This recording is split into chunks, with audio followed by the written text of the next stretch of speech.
O meu nome é Luiz Arthur, eu sou consultor-diretor aqui da Sete Capital e uma das análises que a gente faz, diria que 24 horas, é a análise de risco desses fatores que podem influenciar a carteira de vocês. Fatores, principalmente como guerra, eles nos preocupam uma vez que a gente pode trazer volatilidade para o mercado e pode fazer com que a carteira renda negativo.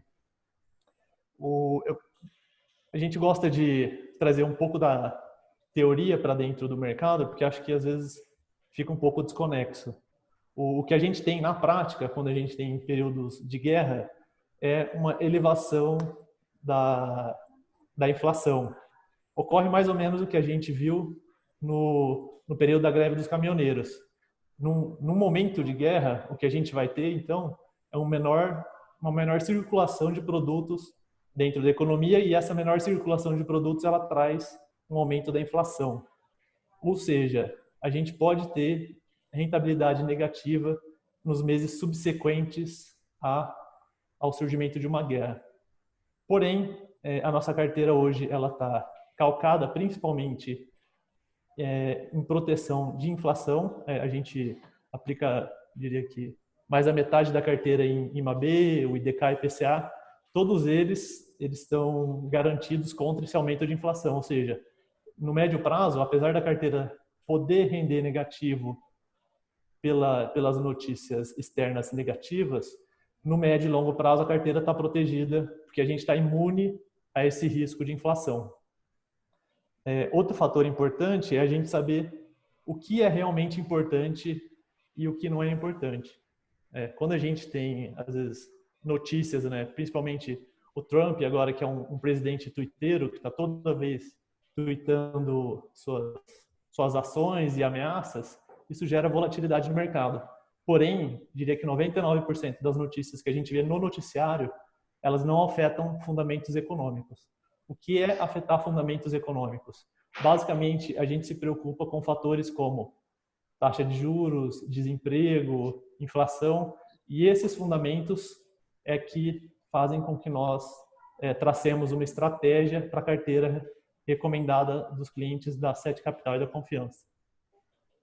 Se a gente tem notícias, então, que trazem volatilidade, porém essas notícias não nos trazem mudanças de fundamento econômico, surge aquilo que a gente fala que é uma oportunidade de compra. Ou seja, está mais barato aquele mesmo ativo, ele vai nos render mais dinheiro no médio e longo prazo, seria uma oportunidade de compra. Como, claro, aí essa oportunidade de compra ser aproveitada ou não depende do perfil do investidor. Em geral, a RPPS não tem essa mobilidade tão fácil de fazer uma alocação de um dia para o outro, então a gente acaba perdendo alocações, diria que táticas de curto prazo, para ver só o global de longo prazo. Dado isso, né, algo então que estava nos preocupando é saber, vai haver uma guerra ou não vai haver uma guerra? Porque, no final das contas, o que vai acontecer é que, havendo guerra no curto prazo, nós teríamos rentabilidades negativas. O Trump teve o seu pronunciamento hoje no meio da tarde, e algo que foi um pronunciamento que eu diria que me acalmou bastante, principalmente pelos pontos em que ele atacou nesses 10 minutos que ele falou.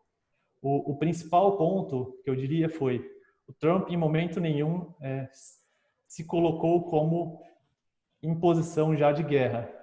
Ele ainda tem aquele mesmo discurso dos presidentes anteriores de dizer que eles estão em guerra contra o terrorismo, mas não existe guerra contra uma nação específica. Isso é muito importante porque a gente sabe que existe uma grande diferença, principalmente orçamentária de guerra, de grupos terroristas e realmente de uma nação, às vezes uma nação maior, como aconteceu na Segunda Guerra, em que você tem realmente um grande número de pessoas indo para o campo de batalha. Bom, isso então nos tranquiliza, que a gente sabe que vai continuar provavelmente naquele burburinho que a gente tem visto nos últimos milênios, que é aquela guerra dentro do Oriente Médio pela Terra Santa. Outro fator que nos acalma também, principalmente para manter a carteira por enquanto, claro que pode ser que amanhã isso evolua de uma forma diferente, a gente continua fazendo esse rastreamento, é de que o Trump não se colocou em uma posição de vingança contra o ataque que houve na base aérea americana. Ou seja, apesar de atacado, ele não está colocando um projeto na Câmara ou no Senado de aumento de despesa de guerra, o que transformaria talvez um aumento de tensão mais significativo. Bom, isso é a minha leitura de cenário, porém essa leitura de cenário ela também é acompanhada com alguns dados que a gente visualiza que são bastante sensíveis a essas mudanças de fundamentos. Quais são os dados que a gente acompanha, por exemplo? O Reiter, estou compartilhando na tela com vocês um pouquinho do que a gente acompanha em relação a risco, e a gente tem uma sensibilidade dos ativos, principalmente quando a gente fala da demanda por liquidez. O que seria uma demanda por liquidez?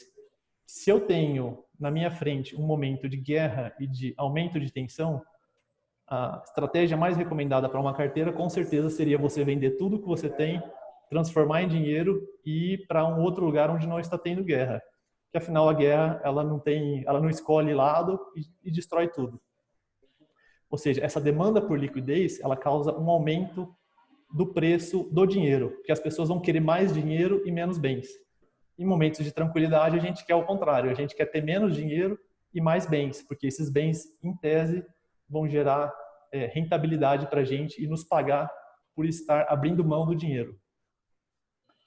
Bom, então, um indicador para a gente de que haveria ou não uma demanda por liquidez e que a gente deveria ou não se preocupar é o preço do DI. Ou seja, quanto o mercado está pagando para eu abrir mão de ficar com dinheiro na mão. Esse é um indicador que ele é bastante sensível a esses fundamentos econômicos e que a gente sempre visualiza, e é o que eu estou compartilhando com vocês o gráfico agora. Esse é o DI futuro de 2028. A gente pega 2028 porque quanto mais longo prazo, mais a sensibilidade dele a esses fatores econômicos. Porém, a demanda por liquidez ela também é de curto prazo. Aqui a gente estaria visualizando o curto prazo. Ou seja, o que a gente visualiza e o que seria ruim para a gente é se o mercado estivesse pagando taxas cada vez mais altas pelo meu dinheiro. Ou seja, esse gráfico ele deveria estar subindo. E esse é o sinal ruim para a gente. O sinal bom é quando ele está pagando cada vez menos para ficar com o meu dinheiro. Ou seja, ele não quer o meu dinheiro no bolso, ele quer ficar sem dinheiro e com mais bens. Isso corrobora a nossa tese de que não haveria problema, até por enquanto, em manter essa posição em ativos mais arriscados, como principalmente IMAB e ações. Outro fator que eu acho importante, que a gente sempre olha, e a gente tem visto que está um pouco no noticiário, são os prêmios de risco, que seria basicamente um seguro contra quebra. Imagina o seguinte, se eu puder investir meu dinheiro em boi e anular completamente o risco que eu tenho em estar investindo em boi, isso seria muito interessante. Ou seja, eu compro um seguro contra tudo dar errado. Esse seguro, na verdade, ele existe. A gente tem, por exemplo, seguro contra a chuva. Geralmente esses ativos são negociados em Londres, no Brasil não tem tanto. Você tem seguro contra tudo no mundo. Se eu quero investir em Brasil, eu quero também me proteger do risco Brasil. Ou seja, eu quero ganhar dinheiro de uma forma zero risco. Então, eu querendo me proteger desse risco que o Brasil pode incorrer, por exemplo, qual seria o risco principal? Se eu tenho uma demanda por liquidez, ou seja, as pessoas querem mais dinheiro e menos bens devido a uma guerra, o que eu teria então é que os ativos brasileiros eles começariam a cair, ou seja, a gente começa a perder dinheiro em bolsa, em renda fixa. Esse dinheiro migra de países emergentes, no caso o Brasil é um deles, e vai para países menos arriscados, como no caso Europa e Estados Unidos.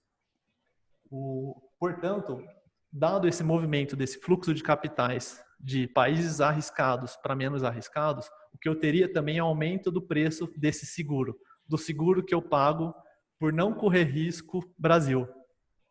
E esse é um indicador que eu estou mostrando para vocês, que é o CDS, tem um sigla em inglês que é Credit Default Swap, que seria a troca do risco por um retorno pós-fixado. Ele é um pouco complicado de entender num primeiro momento, mas ele é basicamente esse seguro contra correr risco de investimento no Brasil.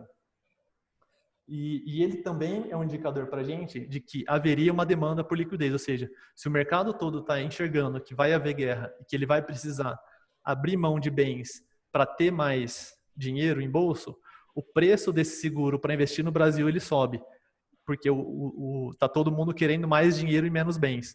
E é exatamente isso que a gente não visualiza no Brasil. As pessoas quando a gente diz, principalmente os investidores institucionais estrangeiros, eles estão querendo abrir mão de bens para vir comprar mais títulos no Brasil, mais bens, enfim.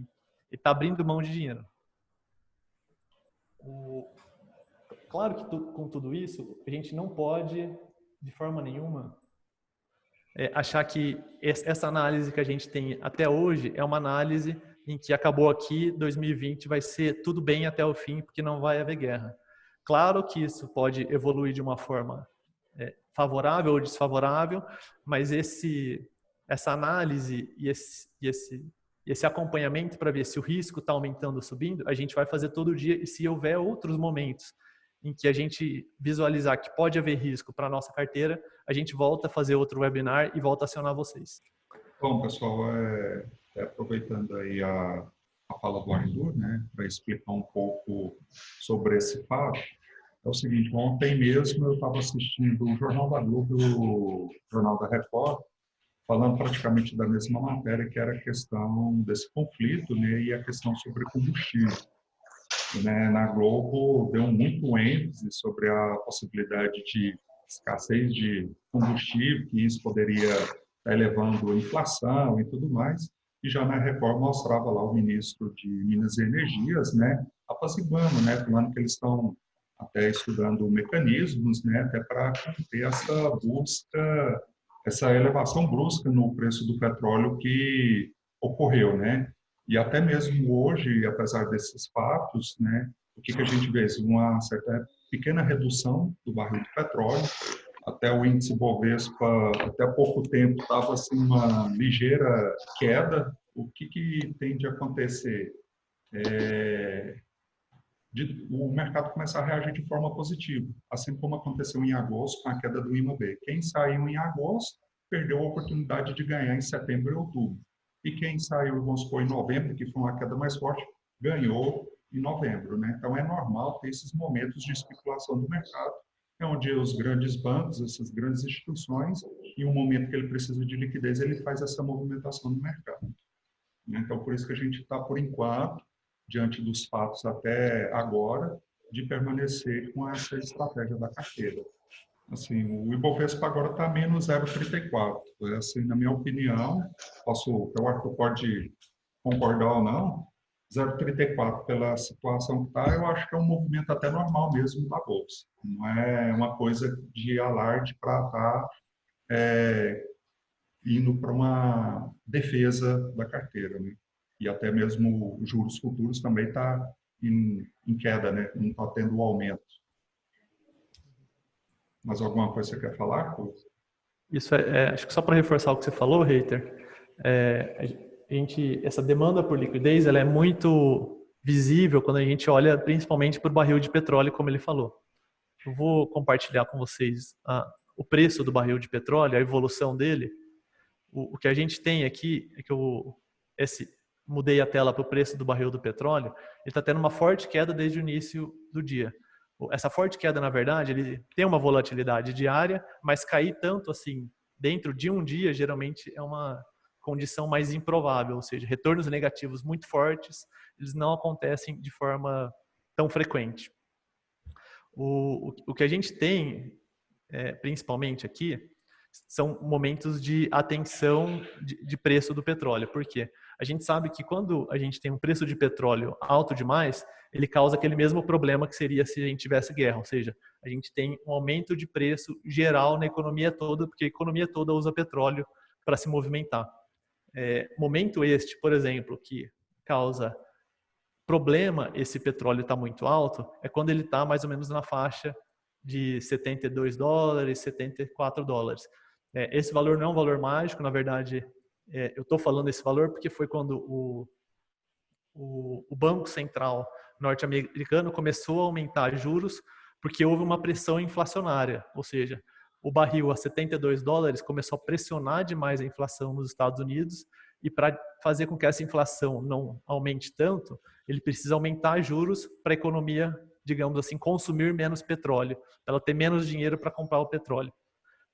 Então, esses indicadores, a gente utiliza eles, na verdade, não é de uma forma randômica, a gente utiliza realmente porque a gente vê que eles têm uma forte correlação com os resultados da carteira, tá?